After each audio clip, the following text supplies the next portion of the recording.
Hey everybody, it's Wootini from GayGamer.net, here with another weekly video podcast. I'm back in my living room this week. The sun is a little too bright and I was really squinty last week, so I decided I can't go outside because it's just too bright on my roof. There's no shade. Plus that weird noise is going on again and it drives me insane. So here I am, back inside in the comfort of my couch where I play all my video games and watch my movies and TV. And talk to you guys. There was no big news this week, no big conventions or presentations or whatnot, so I can finally talk about a game that I actually bought a couple weeks ago but didn't talk about because of E3.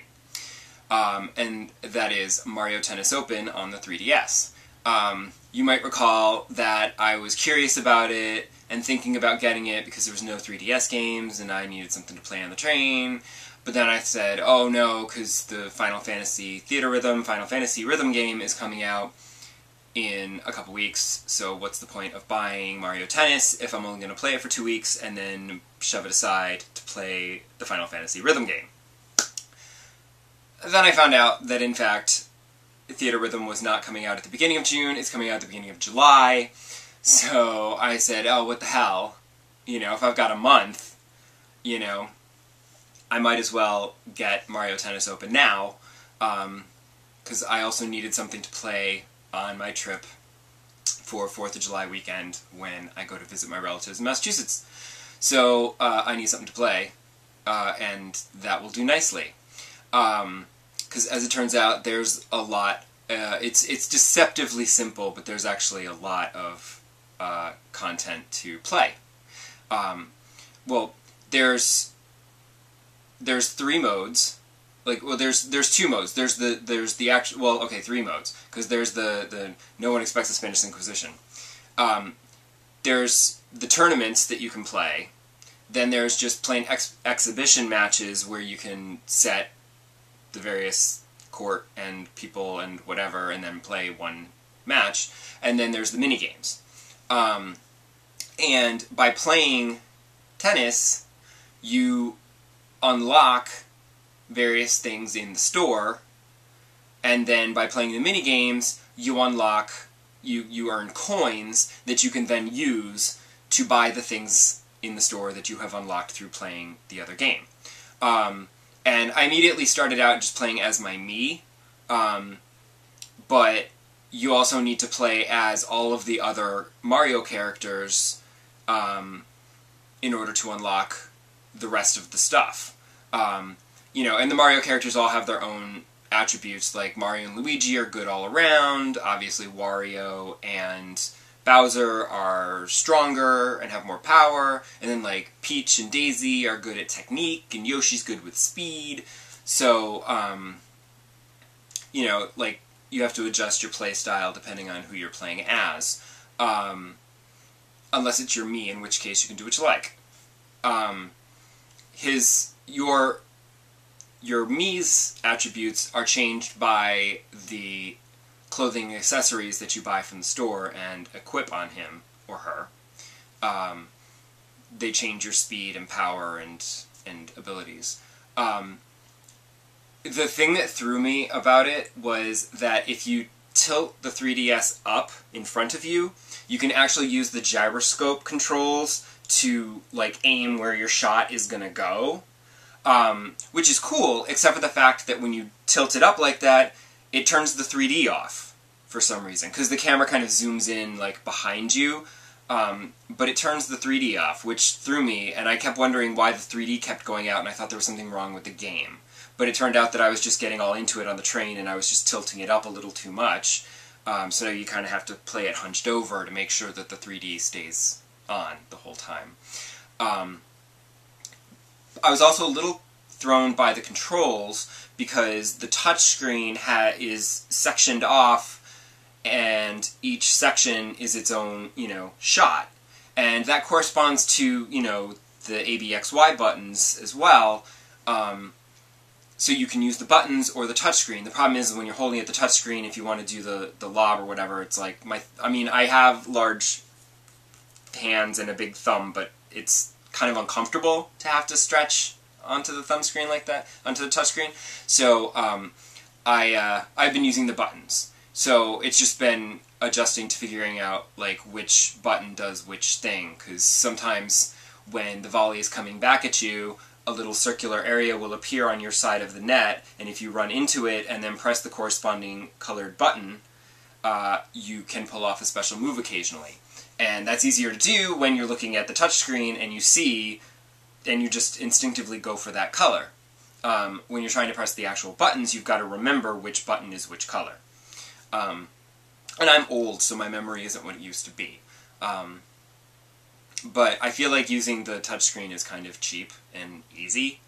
And the game isn't hard enough to make me want to do that. Like Street Fighter on the 3DS, I was really bad at, and I felt like I needed to use the touchscreen sometimes to pull off the special moves because I couldn't actually remember all those different, up, down, left, right, no, I can't do that. But in Mario Tennis, it's a lot easier, so I feel like I can use the buttons and I don't need to use the touchscreen and cheat.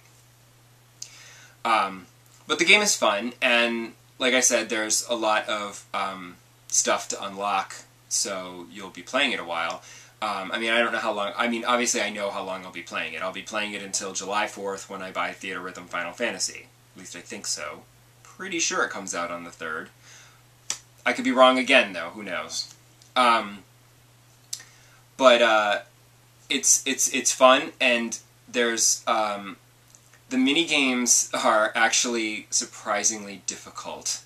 There's one where you actually play Super Mario Brothers by, like, the screen kind of scrolls slowly in front of you, and you have to hit the tennis ball back at, the blocks and the coins and the enemies and hit each one, and it, the mini-games are good at, like, helping you to, get your techniques down, to aim and to, finesse your shots better. But I haven't actually been able to play multiplayer with anybody yet. I haven't found any friends that were online at the same time. And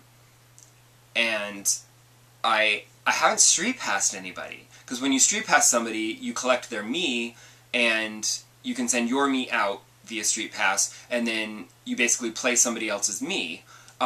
Except for the fact that, for whatever reason, I haven't street passed anybody in this game yet. Other games, I get street passes all the time. This game, nothing. But that's pretty much what I've been playing this week. I'm excited for Theater Rhythm Final Fantasy.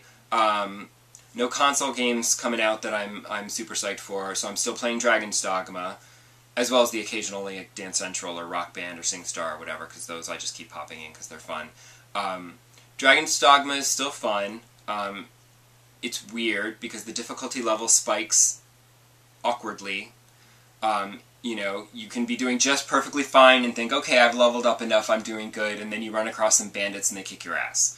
But because it's one of those open world sandbox kind of games, all you have to do is go back in and do the fight again, and, like, sometimes you don't even have to, like, try to approach it differently or lure part of the gang into a separate place to kill them before you go kill the others.